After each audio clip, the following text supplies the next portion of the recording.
అన్నాడీఎంకేలో నాయకత్వ పోరు ఆరంభమైపోయింది. పన్నీరు సెల్వాన్ని పక్కన పెట్టి పళనిస్వామి లాక్కుంటే, పళనిస్వామిని పక్కన పెట్టి ఇప్పుడు షణ్ముగం లాక్కుంటాడో చూడాలి. ఎన్డీఏకి నేతృత్వం ఇస్తున్న ఏఐడీఎంకేలో ఎన్నికల ఫలితాల తర్వాత నాయకత్వ సమస్యలు బయటపడుతున్నాయి. ఆ పార్టీ ప్రధాన కార్యదర్శి ఎడప్పటి పళనిస్వామికి వ్యతిరేకంగా మరో వర్గం తయారైంది.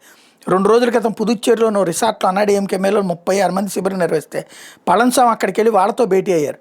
అదే క్యాంప్ నుంచి ఆగమేఘాల మీద ఢిల్లీ వెళ్ళి తన రాజ్యసభ సభ్యత్వానికి రాజీనామా లేఖ ఇచ్చిన సివి షణ్ముగమే ఈ క్యాంపుకు సూత్రధారి అని ఆలస్యంగా తేలి.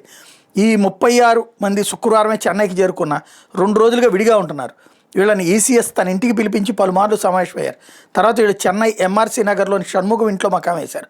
తమిళనాడు అసెంబ్లీ ఎన్నికల ఫలితాలు వెల్లడైనప్పటి నుంచి షణ్ముగం వర్గం టీవీకే నేతలతో టచ్లోకి వెళ్ళింది. అయితే అన్నాడీఎంకే ఎన్డీఏలో భాగమైనందుకు వాళ్ళతో కలిసేందుకు టీవీకే అభ్యంతరం చెప్పింది.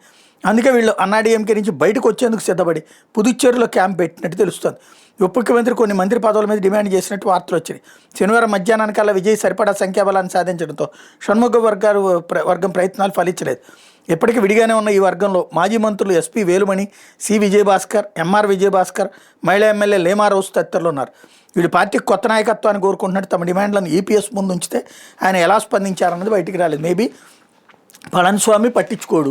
అప్పుడు వీళ్ళ 36 మంది అంటే కనుక ఆటోమేటిక్గా అన్నాడీఎంకేకి లీడర్ మేమే అని చెప్పేసి రేపు పొద్దున్న షణ్ముగం అసెంబ్లీలో క్లెయిమ్ చేస్తే పళనిస్వామి పక్కెళ్ళిపోతాడు. అక్కడ అన్నాడీఎంకే పక్కెళ్ళిపోతుంది. భవిష్యత్తులో మరి విజయ్తో కలుస్తారా? ఇప్పుడు కమ్యూనిస్టులు వీళ్ళందరూ కనుక భవిష్యత్తులో ఎప్పుడన్నా ఇబ్బంది పెడితే అప్పుడు ఈ వర్గం రెడీలో ఉంటుంది మద్దతు ఇవ్వడానికి.